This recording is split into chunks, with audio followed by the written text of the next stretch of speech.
And welcome back to Cottage Talk Full Time. I'm Russ Goldman. Joining me right now is Max Cohen and Emilio Di Nello, the Fulham shadow outside of Craven Cottage.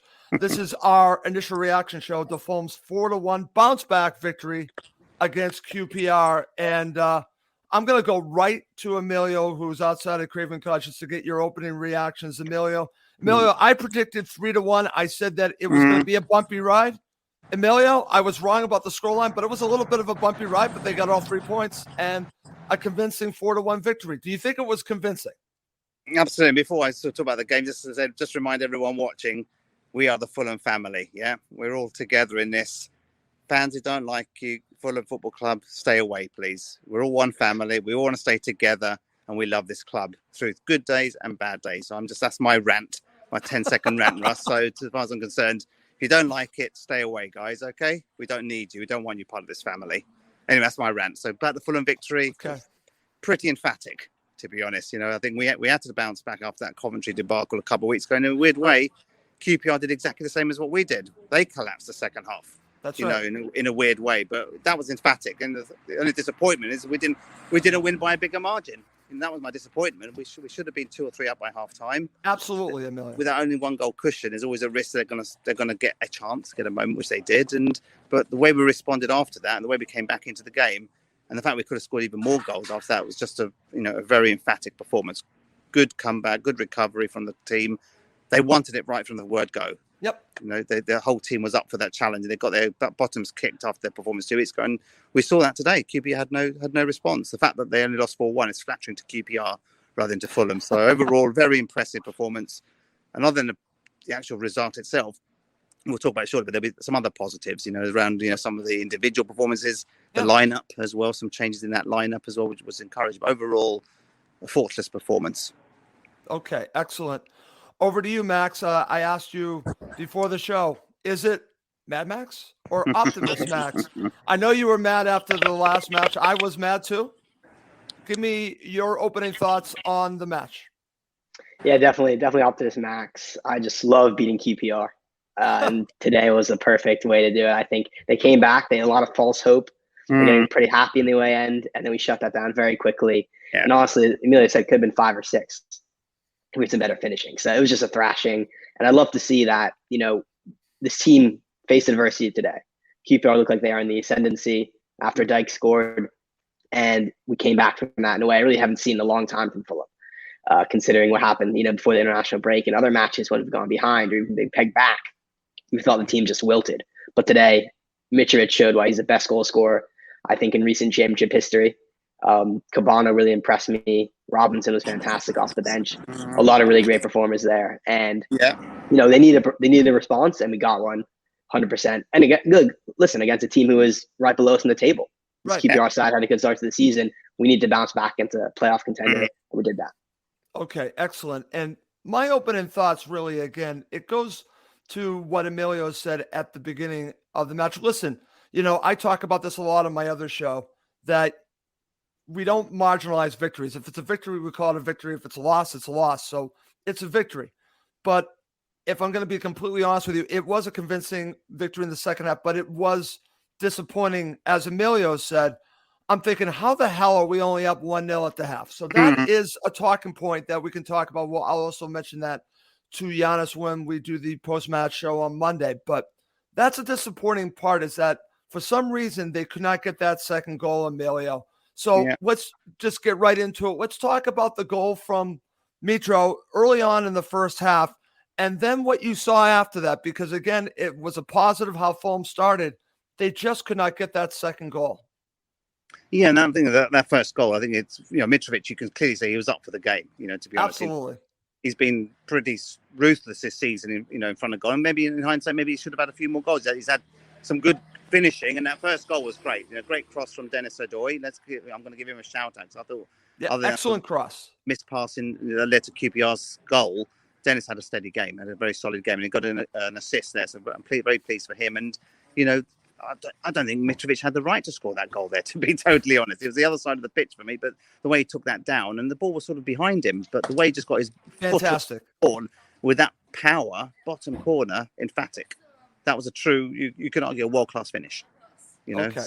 so that's exactly the start we need. An early goal, 10 minutes into the game, we're dominating with a lot of possession, winning corners, looking dangerous, and we got an early goal. Just that was what we needed to settle those nerves. Okay. And over to you, Max, because as I said to Emilio, we get the early goal, and then Mitro actually had a couple of great opportunities to score a second. There was the header off of a corner, and then later on in the first half, but we just couldn't get that second goal. And I thought it was a dominant first half, but I was just a little concerned going into the half, up just a goal. What were your thoughts as we watched the first half and going into halftime? Yeah, just as you said, we felt we were dominant. We deserved more than one. And slowly it creeps into your mind. Is it going to come back to bite us? And, I push it right out of my mind right away. But, we're Fulham fans. We understand what happens. But this was kind of coming, I think, within the last 15 minutes of that first half. Yep. They hit the post, I think, through Willock. It was a good strike and hit actually the been a post, wake-up call for us. Unfortunately, we ended the second half as we ended the first half as we started the second half kind of asleep, not really up for it. And we got punished right away. But that just shows in the championship, nothing is given. You can't just coast in 1-0 lead and think that'll take you through the match. You need to get that insurance goal. But yeah, it was a bit of a drop in intensity, which is expected, but we needed that 2-goal insurance. And it was weird because after Cavallero got taken off for injury, I thought Cavallero had a poor first 10-15 minutes. Then he had a very good spell where he was involved in it. Looked lively, looked dangerous, a good run, good pass. He got injured. And we sort of, to Max, to your point, we sort of went a little bit flat. So we sort of not jaded. We took our foot off the gas somewhat. We weren't, we were creating, but a little bit with a different velocity, like we're in second gear, running third or fourth. And that we gave QPR a bit of momentum there. We gave them the opportunity to get back into the game, and they hit the post. And another day that could have gone in the back of the net, and we would have, instead of being 3-0 up, we would have been 1-1. That was my disappointment. I don't think we were clinical enough for those chances. Their keeper did make a world-class save. Let's give the keeper credit for that header.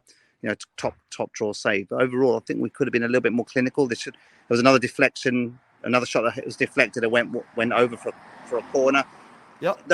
Those key moments. We're going to, QPR are a solid team. I don't think they're a great team, but we're not going to play the likes of QPR and emphatically win week in, week out. So I think we've got to be more clinical in those moments. But overall, we went into half time just a little bit flat and jaded, I thought. Okay. And I agree with that, Emilio. And I knew that we would see a response from QPR. And Warburton makes a major change. He brings on Dykes, who's basically, we talk about Mitro on fire. He's been on fire for his country and also for QPR. And it pays dividends right away. So let's talk about your reaction when they equalized early in the second half. And I'm thinking, here we go again. I actually thought of the Middlesbrough match, Emilio. I went all the way back because I thought, okay, we're letting a team hang around.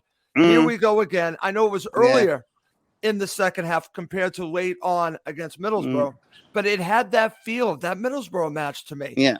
And he scores. And what was going through your mind when you saw this goal? And were you really concerned that Fulham might not be able to come back from this, even though it was just an equalizer?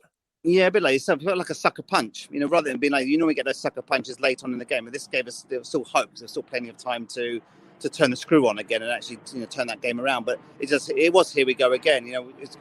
We're paying a price for not being clinical enough or not scoring in that first half. And that was my frustration. And that was preventable, that goal. Admittedly, it was a good finish. There was, the good passing from QPR. They split up that ball. That split open was top draw, and they scored, with a comfortable and competent finish. Dennis Odoi, I'm not going to call him out here, but he gave the ball away cheaply. But then we still had opportunities to clear that ball and clear our lines. And unfortunately, it did feel like here we go again. And did we have the character and the belief to turn that game around? Because I think is there a statistic that we haven't prior to today actually go back into a winning position after going back to a draw? So that was the first time we've turned that stat around. So it's but yeah, it was disappointment because we always know we're liable to conceding a goal, and when it's only 1-0, we haven't got the Parker ball way of working that right. So there's always going to be a goal that we're going to concede. So but thankfully there was still a good half an hour to recover the situation. Okay, excellent. And over to you, Max. The response then comes from Fulham with a second goal from Mitro, and as the announcer kept saying, it's so valuable to have a goal scorer like this, especially in the championship. And he does it again, Max. He scores the second goal. What were your thoughts about the goal from Mitro here? Second. Yeah, I think we need to give credit to Robinson because his driving run up from left back started out this entire Yes. move. And, I've been critical of him in the past. He's not always consistent, but when he can come on in a position like that with a tired defense and draw defenders towards him, create the space for Cabano, it's a great pass into his path. And honestly, a lovely cross from Neeskins. We haven't seen as much of that from him. His delivery hasn't been as good as we know it can be, but that was perfect. But the header from Micho, that's just different class. He's no right from scoring from that position. He's far out. He loops it right off the kisses the post and in. I think best striker in the league for sure. But one thing I'd like to say about the equalizer, the QPR goal, I think we should point fingers at Joe Bryan because he doesn't track the run at all. Dykes is miles onside, and Bryan just watched him go across the back. And then, I know this is not going to be popular, but I think Marek Rodak is weak there. I like him. I'm not saying I'm anti-Rodak, but here we go. He doesn't make himself big, and I think that's weak goalkeeping. I remember when he did against Borough and got sent off, he almost overcorrected and was too cautious. Right, but listen, listen. It's his first match back in a while. I'm not going to point fingers, but I'm saying if let's be honest, he didn't have much to do in this match. If Gazaniga did that, there'd be a lot of different comments. I think, but that's fine. I'm not going to die on that hill today. Yeah. Marcus Bettinelli, where are you? Yes. Chelsea. He's just down the road. Okay, very interesting. What are your thoughts about that, Emilio, going back to the goal from QPR? Do you put a little blame on Rodak? Yeah, that's a good point. I never thought about that, but it was on the other side of the pitch. But now Max is commenting, and I think that's a fair shout, to be honest. I think obviously that's one of the positives prior to the game, seeing Rodak back with the number one jersey, and I think now it's his to lose, from what Marco Silva is saying. So it's good that he's pushed Gazaniga hard week in, week out. And Gazaniga, you make any mistake, then someone's sniffing the back of your neck. So it's a fair call. I don't think it's going to mean he's going to be dropped, but it's just a reminder that he's just got to be sharp and alert. And thankfully, he didn't have much to do today, so he's had a chance to ease back in, get 90 minutes under his belt, and start to get some confidence back. Because obviously his performances will improve. He'll have harder games in the future, but the Joe Bryan point, I think, is fair as well. I didn't want to make that point, otherwise fans will keep saying I keep criticising Joe Bryan when he makes mistakes. And but it's fair. I deliberately didn't say that because people know I'm not. It was unfortunate for him though today. I don't think he really got in the match, and then he got injured on that goal. Yeah, trying to make up for his mistakes. So I did feel for him. Yeah. Okay. I hope he's okay. Okay. Right back to you, Emilio, and I'm curious if you've got a good view of Bobby Decordova-Reid's goal that made it 3-1, and this is set up by Seri, and this was a quick response, Emilio. And listen, I've been critical, and I'm going to call myself out of Bobby Decordova-Reid, but when he finishes well, it is a well-taken goal. This is a very well-taken goal from Bobby Decordova-Reid. He didn't even think about it. He just went for the shot, and he took it, and Fulham are now up 3-1, and the match is now in hand by this quick move by Bobby Decordova-Reid. He didn't think about it. He just took advantage of the opportunity, and he took it. Yeah, that pass from Seri, though, let's be honest. It's we're blessed to have a man of that quality playing week in, week out. I've been very bullish about him since he's been, he's had, a couple of subpar performances, but overall, him and Mitrovic have been by far the most consistent players this season. He's again, that pass was beautiful. I know Seri didn't have the best second half. He got, I think the substitution that QPR made in the second half, I think the guys behind me were saying actually Seri was found out in the second half. He wasn't really involved. He made a few mistakes. Didn't have as much space as he normally has. But that pass to Bobby Decordova-Reid was fantastic, and the calm, composed finish. I thought maybe he shot. I wanted him to take another step forward and get closer to the keeper. The fact that he had the confidence to shoot from that range and calmly slotting it past the goalkeeper, that's a cool finish. And to be honest, that was game over. But the fact that we got those two quick goals, it just goes to show, we all create a lot of chances, and we've got to be clinical. And the fact that second half, things clicked more so than in the first. In the first half we created probably easier chances and only scored one. Second half, the goals that we took, at the end of the day, you look at on half to half. Yep. You could argue sometimes it's going to click. And that second half, it seemed like the Coventry game. Every time Coventry came forward 2 weeks ago, it looks like they were going to score. And I think same with Fulham second half. Yeah. Good point. And listen, Fulham had other opportunities to score, but I'm going to go to Max to give him the honors of talking about Anthony Robinson scoring to make it 4-1. I know it's a deflection, Max, but it's his first goal for Fulham in the league. Let's give him due on this. Your thoughts on the goal that made it 4-1? Like I said, as Emilio said, it could have been worse, but I'll take 4-1. Yeah, I think the fans get an assist here because they're urging everyone to shoot from miles out. Robinson Yeah. listens to them, and that's what happens Shoot. when you Yep. make your own luck. You're aggressive, Exactly. you take shots. Who knows what Exactly. happens?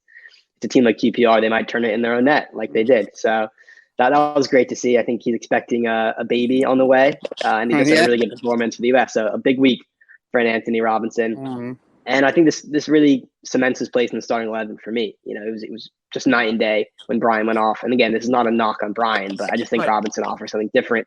But he doesn't need to prove on his defending, which he wasn't truly tested on in that second half. Okay. But honestly, yeah, that was a perfect way to make it a great day out. Silence to QPR supporters. And the cottage was as loud as I've heard it in recent memory today. That's so great. Emilio, you could tell us a bit about that. How was it like being there? I was going to ask Emilio, how was the atmosphere? Because again, there's been so much talk about the atmosphere at Craven Cottage. How was it today? No, it was on fire, to be honest. I got there a little bit earlier than normal. I got in there about 20-25 minutes before the game, so it was just sort of on pitch side, seeing the players warm up, getting a view of Johansson, and Great just pictures, it was good to by see. the way. Yeah. And I'm going to share more pictures you sent me. Yeah, and I'll send you some more after the show. And overall, it was great atmosphere. We always play well against QPR at home. Typically, there's always goals in these games, and just the atmosphere was incredible. But it went very flat towards the back end of the first half. The game got a little bit ugly. A lot of fouls, niggly fouls. Johansson was lucky. It took 35-40 minutes before he got a yellow card. He had about 5 fouls preceding that, and he finally got a yellow card. But the fact they only had 2 yellow cards in the first half was not a true reflection of the game. I thought the second half was going to be more ugly. I thought they were going to play more long balls to Charlie Austin, really to rough it up a little bit more and make our defense a little bit more uncomfortable. But they really didn't do that, Emilio. They didn't do that. No, they still tried to play to their philosophy, and all credit to them. But the atmosphere was incredible. We only caught a second, then the third, then the fourth. A bit of arrogance there. There was arrogance in that. So arrogance, interesting. Cabano, for example, what was he doing there? Square the ball to Bobby Reid. I know he created the chance opportunity. He felt he wanted to go and score that in the second half, but if he squared it to Bobby Reid, there would have been another goal there, to be honest. But that's what arrogance and confidence does to you when you're comfortably ahead. And I think having Tom Kearney on the bench, clearly I think that lifted the crowd and maybe lifted the players as well. Just having him there as a presence was good to see. And then I saw him having a little chat with Stefan Johansson and Tim Ream in the middle of the park at the end of the game. So that was good. Old friends having a chat for old time's sake. So there was some sentimental memory from today's game as well as that emphatic victory. But the atmosphere was great. I'll send you the videos. Absolutely, of the celebrations of the goals. I will share them. Absolutely. And all right, guys, coming up next, we're going to talk about who was man of the match. If you're watching live with us, please share who was your man of the match, and I'll have some final commentary as well. Okay, Emilio, let's get to it. Who was your man of the match? I think I'm going to give it to Mitrovic, not just with his 2 top-class goals, but his desire, passion, fight, determination for 90 minutes. He was still fighting to the death to get his hat-trick. And that's a sign of a player who's on fire, confident, and was really up for the game today. So for me, hands down, it was Mitrovic. But other good performances to call out, I thought Wilson had... I've had a bit of a debate with Steve Reynolds offline about Wilson's, first half before. I thought his first half, he was in and out of the game. It didn't really do enough for me. But second half looked lively before he got taken off. I thought Cabano had an excellent second half. Reid, a hell of a lot of trackings, defensively for the team, and had a very good point, had a very confident and very good goal. And there's some of the key call outs for me. Defensively, like I said, we weren't necessarily tested, but downside, I think Harrison Reed didn't have the best game, to be honest. I thought he was, his passing was, it's always a lot of huffing and puffing, desire, trying to break up play. Those sort of moments of composure are still lacking in his game. They're just doing the simple things well. Passeri had a good first half again, got found out in the second half because he had a player on him. But overall, Mitrovic, man of the match for me, but some good performances there, especially the second half from Cabano and Wilson and Bobby Reid. Okay. We have some really interesting comments from the Fulham supporters, which I'll be sharing in just a second. If you're watching live, you certainly see some different names there than Mitro. Over to you, Max. You told me offline that you believed it was Mitro. How could it not be Mitro? Are you still going with that Mad Max or Optimus Max? Yeah, still going with Mitro. I think how many championship strikers could score those 2 goals that he scored today? Yeah. Not many. I mean, the first one, that is actually one of the best strikes I've seen all season. Yeah. Just based on him off balance, to hit it low near post, on the half volley. That's just superb. And the second one, as we discussed earlier, is just a ridiculous header. But also what Emilio said, the pressing players in that first half, I meant he had like a sprint 30 yards for a throw in. It wasn't even an important phase of play, but it showed he cared. And I think he was more involved in the build-up play than he has been earlier. So that's a Mitro we want to see week in and week out. He can be the most valuable player for us. Shout out also has to go to Cabano. And I think the Wilson point is good, Emilio, because first half he was more central. I think when he gets shifted wide, that's when that's where he can excel. Exactly. And that's what I want to say to Silva is that keep Wilson wide. There's not really a need then for Cavallero in the starting 11. We just need that center attacking midfielder. Exactly. Is that Kearney? Is that Carvalho? That's a big question mark now. Yeah. That's a great take there, Max, because again, I'm going to be mentioning Harry Wilson in just a second for a different reason, but I'm going to share the comments from the Fulham supporters of who they thought were man of the match. And again, thank you everyone who is sharing this live with us. Steve Turner says Seri. Dominic, Mitro. Let's see, Tony over here says Cabano man of the match. And then I have another Seri. So there's some decent amount for Seri. Here's a funny one. I'm going to give you a funny one. Man of the match, most solid. Sorry, wrong game. Watford were awful. Come back. Fulham, the Premier League needs you. Yes, Chris, the Premier League does need us. Thank you for sharing that. We'll be there next season. We might be swapping with yourselves, guys. Okay. Just mind what you wish for. Okay. Seri for me. Some very interesting man of the matches. Let's see. Ronnie, another Seri. So there's a good amount that are saying Seri here. See what Colm Bugler says. Mitro, man of the match. Seri is worth a mention. So we're really nailing it here. Our friend Steve Reynolds in Spain. Seri. Let's see. Again, it's all over the place. Andrew Parsonson should be Cabano, if not for his terrible one-on-one miss. Mitrovic, man of the match. Here's one from our friend Rob Wilson. Reed. Oh, no, disagree totally with Harrison Reed was, sorry, Rob, I disagree with you there. A lot of huff and puff, a lot of chasing down the ball in the attacking half, but his passing at times was very, very poor today. But Seri had a very good first half. I think the second half a little bit off the ball, but other than that sweet pass for an assist for the Bobby Decadova Reed. But people who know me and listen to the show week in week out know that I'm a very big fan of Seri, and I've been mentioning him week in week out. So Okay, very good. Very interesting comments. Thank you, everyone, for sharing that. Okay, before we wrap this up, I do want to mention one topic that, again, was part of our last show. And before I mention this topic, I just want to say thank you to Max for doing that show with me. And thank you for all the Fulham supporters who reached out to me on the behalf of me and Max that were concerned about both of us, some of the responses we got from the Coventry City supporters. And we are a family. And as Emilio started the show with his commentary, that was proven time and time again these last 2 weeks. So I just want to say a huge thank you. And part of what we talked about, Max and I mentioned this on the show, was the dive in the Coventry City match. So I'm going to be fair here because I said I would call out our own players. I'm going to say this right now. Max knows what's coming. Stop diving, Harry Wilson. Stop it. You're better than this. He's looking for it. Max and I were going back and forth. Max, do you disagree with me on this? I think, he went down easily, but I don't think he appealed for it and then got up, fairly quickly. It wasn't the greatest thing to see on the replay, but it's not as egregious as what we saw 2 weeks ago. No, it's not, but I thought it was a little theatrical. And listen, we've seen that from Mitro too, Emilio. I don't like that part of Mitro's game. I really don't like that part. Not today. We didn't see that Mitrovic today. No, I'm just saying in general. Yeah, in general, yeah, occasionally, yeah. In general. But, you know how I feel about diving. I saw this, and I have to mention, I have to be fair. I just don't want to see it. I don't want to see it. He's a great player. He doesn't need to be doing that. So Max and I disagree a little bit on that, but I've seen a little of that tendencies from Harry Wilson in the past. He doesn't need to do it. He absolutely doesn't need to do it. Okay. Before we go, Max, final thoughts, and we'll wrap this up. Max, can you hear me? Just a great way, to start off. Yes. Can you hear me? Yeah, I can hear you. Yeah, just a great way to start off the Saturday. Love to get a win over QPR. Reminds me of that 6-0 win back in 2012. So go on, Fulham. Okay. Final thoughts from you, Emilio, being at the ground, and I hope you had a great day today. Yeah, absolutely. The great performance, a lot of opportunity, a lot of chances created. The fans are on fire, the players are on fire. We've got to carry that on against Cardiff on Wednesday night. So this game will be forgotten come tomorrow. So it's all about preparation for Wednesday night's game. Get another 3 points, and then we'll be back to where we need to be. But these are the performances we need to consistently play. And we played for 90 minutes pretty much today. Swansea game a couple of weeks ago, I thought we dominated that first half. Was it 3-0 up? But again, second half a little bit off the boil. Didn't really create much. This was a 90-minute performance, broadly speaking. We need more of those. So great victory and good. Go back home, QPR. You're not welcome. You're not welcome at Craven Cottage.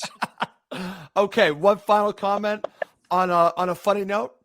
This is from Chris Goodwin. If footballers want to dive, they should dive in a swimming pool. And apparently there's going to be one very soon at Craven Cottage. So they can go right there with apparently Mr. Khan, who said he plans to use the swimming pool. If you watch the video, he's going to be using that swimming pool. And that's a very interesting feature of the Riverside stand. Well, hopefully he'll be here more often as well, coming to watch the club. I know it's coincidental. Obviously he was here this weekend because of the Jaguars, but it'd be nice for him to visit when there's no American football game as well. That'd be nice. Well, he's going to be here for the Cardiff City match as well. He made that clear too. So, but that's actually a great comment from Chris Goodwin. A great way to end the show. But we're going to wrap this up. We will have a post-match show probably on Monday, along with me and Jan Shines. But let's wrap this up.